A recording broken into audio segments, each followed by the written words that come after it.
Even when I was younger, Yeah. I was still getting people knocking at my door asking, "Oh, You wanna play? do you want to play out?" Like that. It's only now. You have to remember, I'm actually like, I'm past that time now. Yeah. Do you know what I mean? I'm past that time. Now we're looking at the younger generation. The younger generation are mash up. Like, them man are, like, nutty right now. Children that age from, like...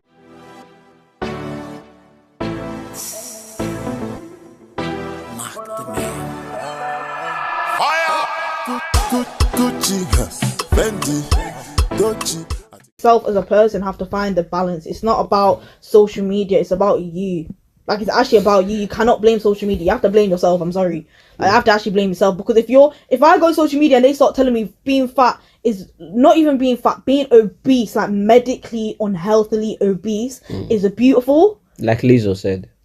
Like, I can't like, yeah, but Lizzo's losing weight now. I can't lie. You have to give it to her. She's losing weight now, but yeah, but why did she lose weight? She was big, but she's losing weight now. But this is the thing. She was promoting the... This is the thing, yeah. The jugglies. I think, oh my god. She was promoting I think, yeah, like, it's not good when they're promoting, like, genuine obesity. Like, be comfortable in who you are, be comfortable in your skin, but don't go and kill yourself for no reason. Just because the internet told you it's okay to look like that. Like, it's actually not. If you feel comfortable enough to go on social media and be like, you know what, I'm big, I'm beautiful, I'm this and that, that's fine. Like, that's actually your social media page. I'm so sorry, that's actually your social media page. Do what you want. If you want to be the most skinniest girl in the whole entire world, where you're literally 0% fat and you only have bones, and you want to say I'm beautiful, that's fine. Go and do that. But someone else on the other side, if you're going to look at that and be like, oh my god, I'm going to believe that, yeah, that's it.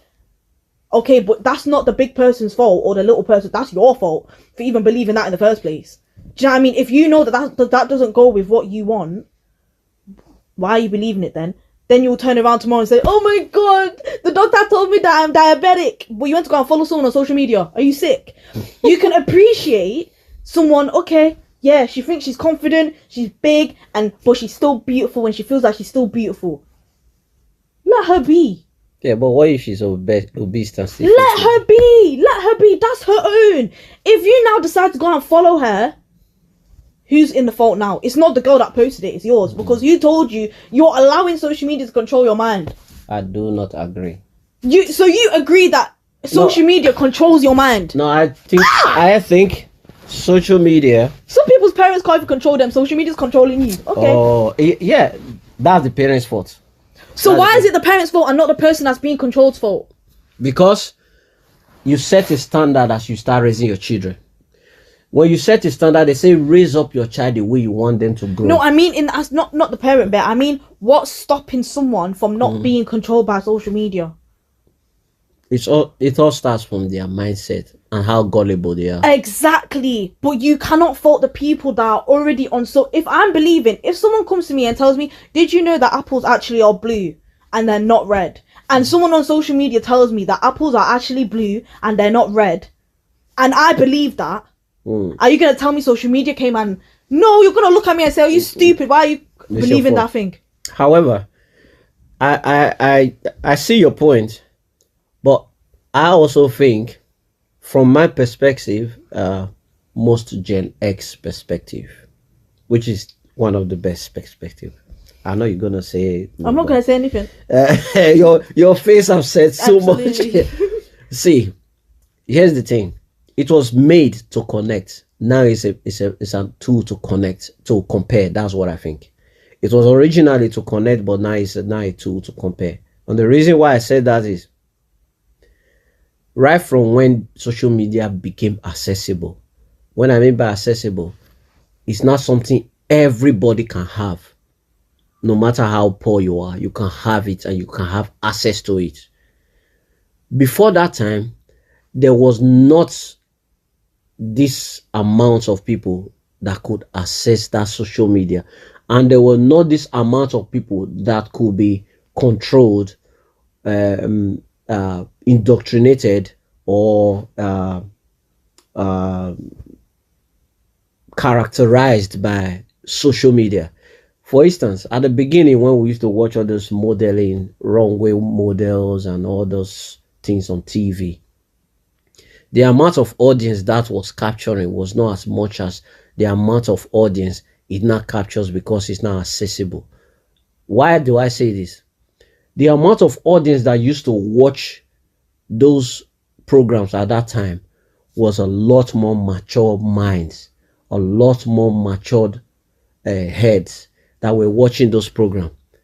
But now, those sort of programs in different shape and forms and styles now is not accessible to the minds that are not matured enough to be able to differentiate between people making their money and people that I need to compare myself into or want to become like. So I think with time, as social media became so accessible and cheap, it has now got to the brains, to the minds, to the individuals that don't have the maturity enough to handle the consumption of those social media. For example, if 40-year-olds, 45-year-olds people sit down, they're watching models, skinny ones, fat ones, however they may be. We are watching it most time for the fun of it, and we're taking the nicest part of it because we've already been raised. You speak from a man's perspective, by the way. I'm speaking from my generation's perspective. Your generation of a man, because I'm telling. Okay, go on. Okay. Yeah. I can't speak too much about women, but I'll speak a little bit. Like I said, we're going to bring an auntie for us to go through these topics again and actually hear what they said from their women's perspective. But what I would say is that if 40 years and 45-year-olds were watching models from different categories and different patterns and different programs, we're taking the beautiful sides of it, even if we want to copy. But we know in our minds we can't compare.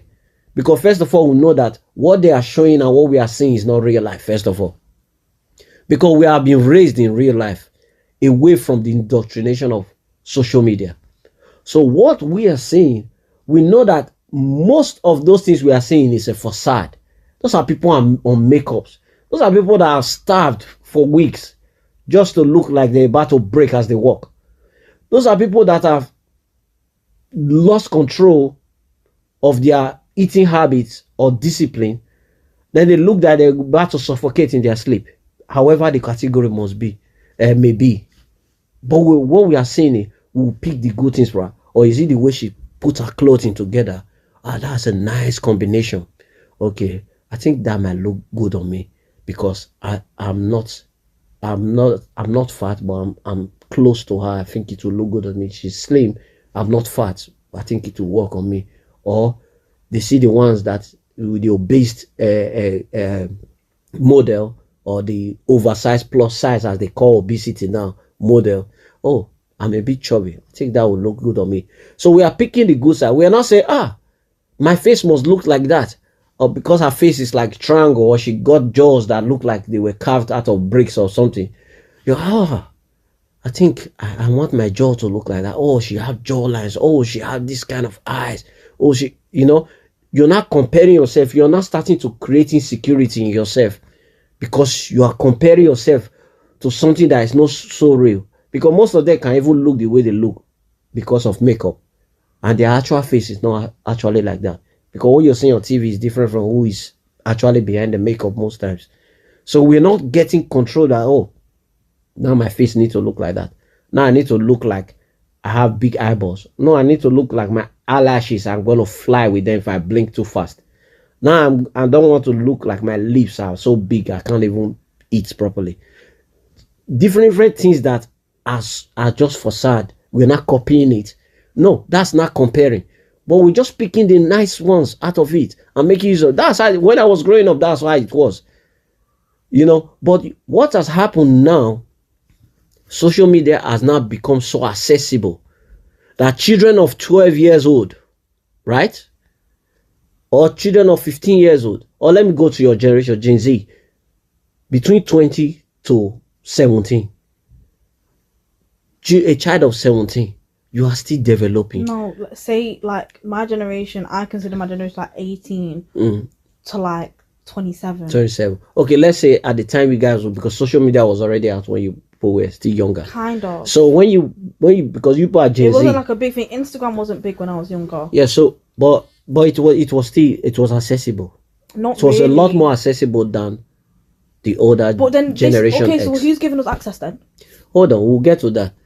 So now the accessibility has now made children that still have a long way to go in life, that are still developing, that are still growing, that are built and born uniquely beautiful in their own way, handsome boys in their own way, that have not grown into full formation of their body to not say, oh, this is how I look, and I know what actually suits them. Because that is how I know my generation, when we're growing up, my friends and people around us, that is how I knew what growing up is. You grow and fully formed to now know what suits you. When we're growing up, say like growing bears, I grew bears very late. Some of my friends grew it early.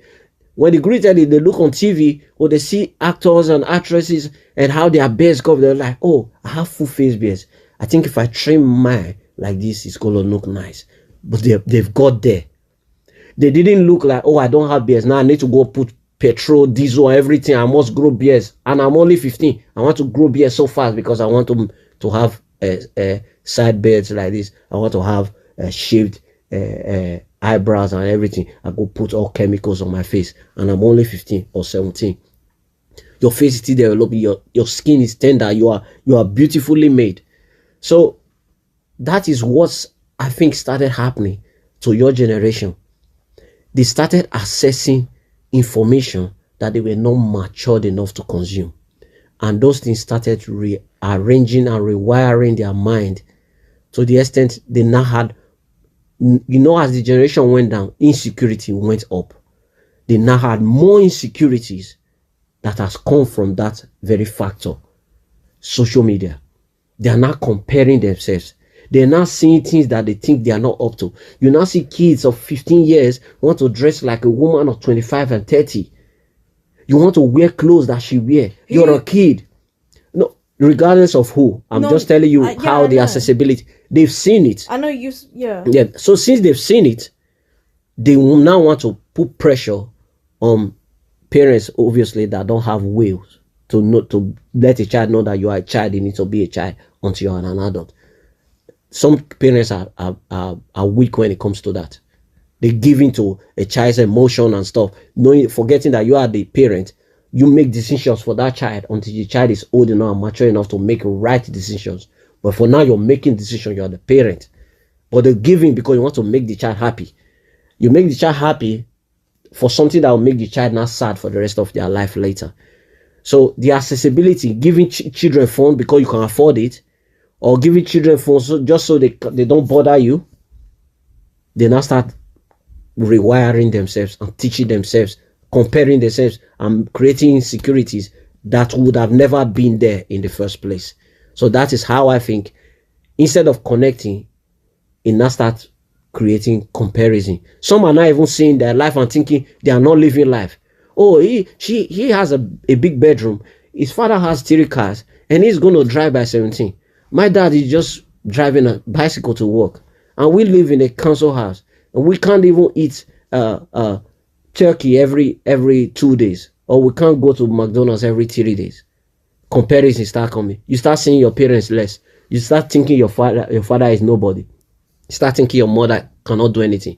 You start thinking your siblings, oh, they're not even top class, or they're not handsome enough, or the comparison will come. Insecurity will follow. That's what I think.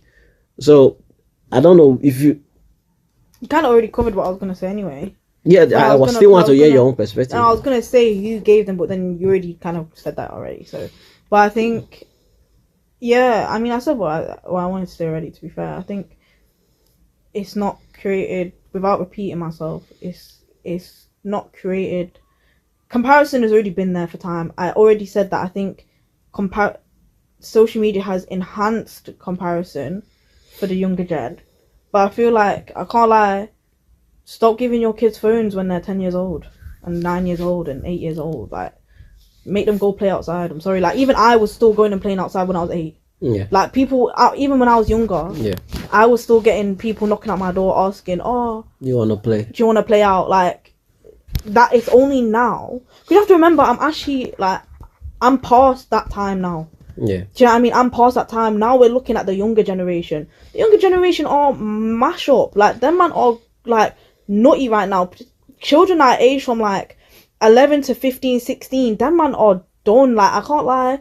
Not all of them, but the majority of them, because they've in all their parents are giving them phone, all their parents are giving them laptop, all their parents are giving them iPad. People are, of course, they're gonna look and be like, "Oh, okay," because you're literally handing it to them on a plate, and then when they come back to you and say, "Mommy, can I have this?" You're not shouting at them, but you literally showed it to them. Yeah. You gave it to them, and now you're complaining that why are you looking at yourself this type of way? I'm telling you now, like, parents do the same thing. Parents, whether they like it or not, especially, like, I don't know about men, but I know, like, with female mothers, Yeah. you're gonna look at yourself, especially after being pregnant. Some people, they go through postpartum and their body doesn't snap back the same anymore, and you look at other mums and it's like, wow, her body just snapped back. Like, I know girls that they've had kids and their body are just look amazing. Like, you would never think they've even had a kid. But then I know some women that it's like, okay, you've had a child, and them mothers now look at their other mother mates and and they're like, wow, like, your belly went back, and now they don't like themselves because it's like, wow, like, my belly will never look the same. Do you know what I mean? And they it's could like, go to the gym. when it's not just going to the gym, when you get pregnant, your body literally stretches. Yeah. So sometimes you cannot do that without it being a surgical procedure to now remove that loose skin. Loose skin, you cannot burn it off in the gym. Is for, you can definitely tighten and tone your body, but once you have loose skin that has literally come off of your body, when it's literally off of the fat, it's not connected to your body anymore, there's no way to actually get rid of that apart from surgically removing it, because the skin is not attached to anything. It's literally loose skin. It's not attached. It's different between being fat and going to the gym and being able to tone your skin as you're gymming. That's different, because I know a lot of people that have lost weight, like, and a large amount of weight, but they don't even look like they were ever fat, because as they were gymming, they were toning. So Gucci has Fendi, Gucci has Fendi.